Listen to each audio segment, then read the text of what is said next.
ఈరోజు సుదీర్ఘంగా మీడియాతో మాట్లాడిన మాజీ ముఖ్యమంత్రి వైసీపీ అధినేత వైఎస్ జగన్మోహన్ రెడ్డి గారు Tirumala laddu, Heritage, Indapur, Bolebaba, A R dairy, Telugudesam, Chandrababu Naidu గారు వీళ్ళ మొత్తం మాటలను, లింకులను, నిజాలను, మోసాలను, అబద్ధాలను అంటూ ఎవ్రీథింగ్ విత్ డాక్యుమెంట్ ఎవిడెన్స్ తోటి డేట్లతో సహా చెబుతూ నిజం చెప్పాలి అంటే వీళ్ళందరినీ కూడా కంప్లీట్ నిజాలనే దాంట్లో ఇట్లా ముంచి లేగొత్తేశారు.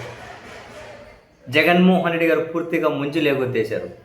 మొదట ఇందాపూర్ డైరీకి, హెరిటేజ్కి ఉన్న లింకు గురించి మాట్లాడుతూ ఫిబ్రవరి 10, 2026 మనం అంటే వాళ్ళ వెబ్సైట్లో మెన్షన్ చేసిన దాన్ని మనం స్క్రీన్ షాట్ తీసుకొని బయట పెడితే అప్పుడు ఏమనుంది, హెరిటేజ్ యొక్క మ్యానుఫ్యాక్చరింగ్ యూనిట్టే ఇందాపూర్ డైరీ అని ఆ వెబ్సైట్లో క్లియర్గా ఉంది. జగన్ గారు చూపెట్టారు, హెరిటేజ్ యొక్క మ్యానుఫ్యాక్చరింగ్ యూనిటే ఇందాపూర్ డైరీ అని.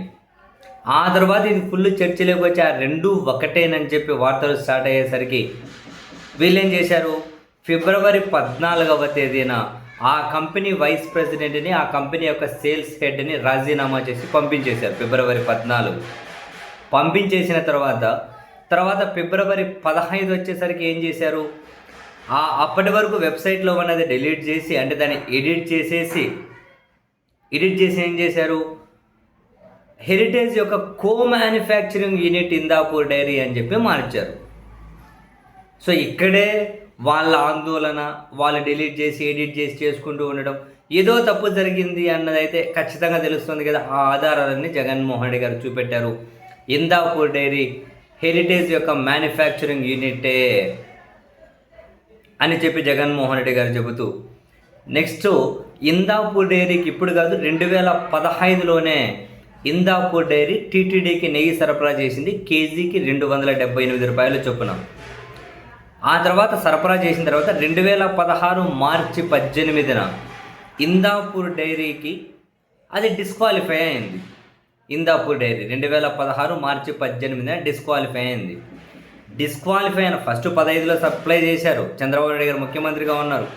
సంవత్సరం తర్వాత అది డిస్క్వాలిఫై అయింది.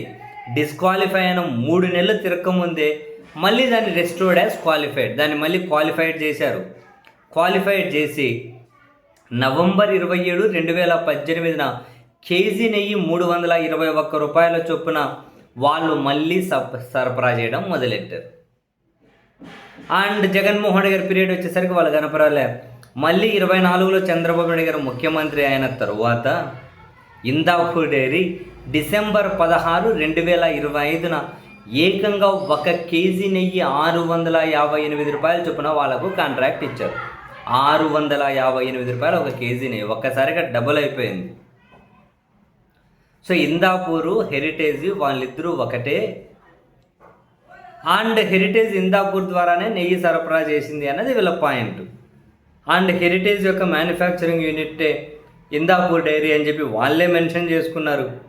ఇవన్నీ బయటకు రాగానే ఎడిట్ చేసి డిలీట్ చేసి నానా కష్టాలు పడ్డారు అని. ఇది ఎట్లా అయిందా.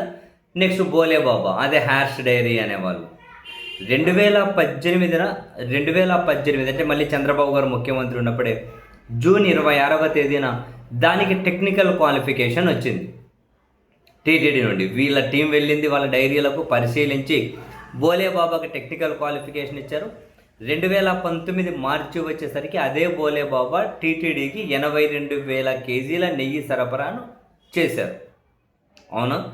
అయితే ఈ బోలేబాబానే ఏమని మెన్షన్ చేశారు, బోలేబాబా అసోసియేట్ విత్ హెరిటేజ్ అని చెప్పి క్లియర్ కట్గా మెన్షన్ చేశారు. జగన్ గారు అది చూపించారు.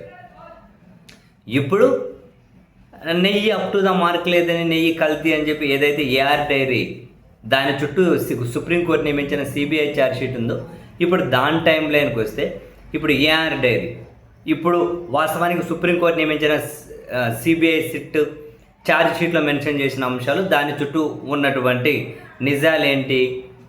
మార్చి 16న ఎన్నికల కోడ్ వచ్చింది 2024 ఆంధ్రప్రదేశ్లో.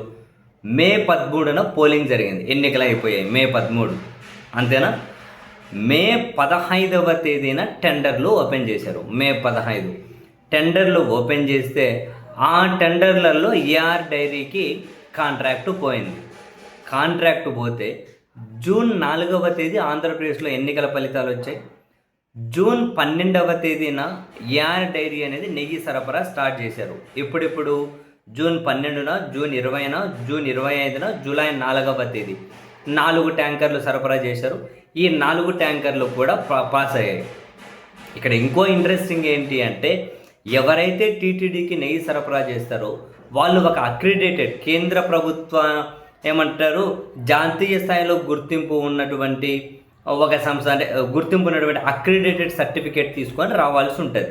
వాళ్ళు నెయ్యి సరఫరా చేసేవాళ్ళు అక్రిడేటెడ్ సర్టిఫికేట్ తీసుకొని, ఆ సర్టిఫికేట్ తీసుకొని వచ్చినంత మాత్రాన టీటీడీలో డైరెక్ట్గా లోపలికి తీసుకెళ్ళరు.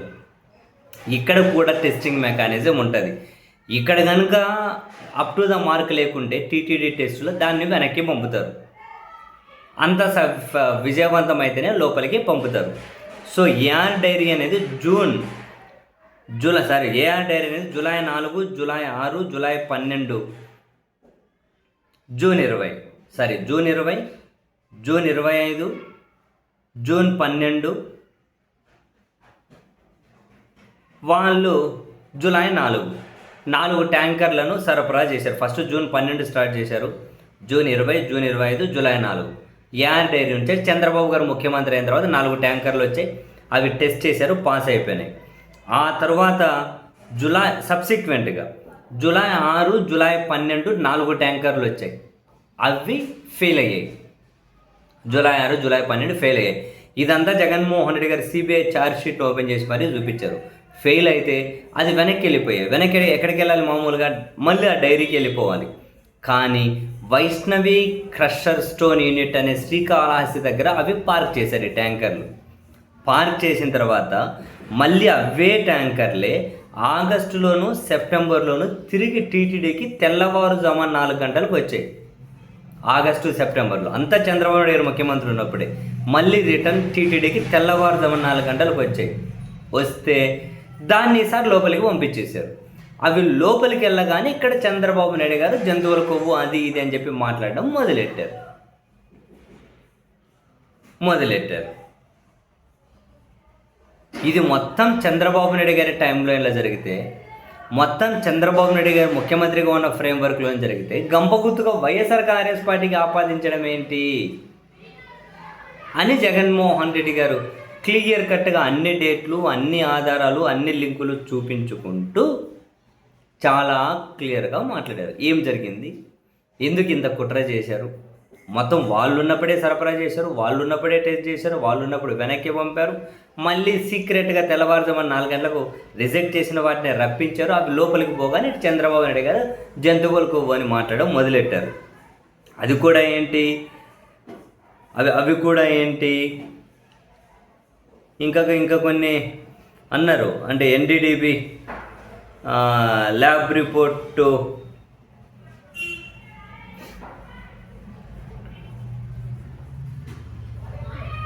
ఎన్డీడీబీ ల్యాబ్ రిపోర్ట్ రావడం, తర్వాత వీటిని వెనక్కి పంపించడం అన్నీ జరిగాయి. మళ్ళీ సీక్రెట్గా రప్పించారు లోపలికి. ఎందుకు రప్పించారు అన్నది పాయింట్స్. రిజెక్ట్ అయిన వాటి ఎన్డీడీబీ రిపోర్ట్ రాగానే వెనక్కి పంపించేస్తే మళ్ళీ శ్రీకాళహస్తి దగ్గర ఎక్కడో స్టోర్ చేశారు. మళ్ళీ ఆగస్ట్, సెప్టెంబర్లో మళ్ళీ అవే ట్యాంకర్లు రప్పించారు. ఈసారి లోపలికి పంపించేసి, సో మొత్తం మీద జగన్మోహన్ రెడ్డి గారు అయితే ప్రతి విషయాన్ని కూలంకుషంగా ఆధారాలతో సహా వీళ్ళందరి నిజాల్లో ముంచి లేగొట్టేశారు. ఇట్లా ముంచారు లేపారు.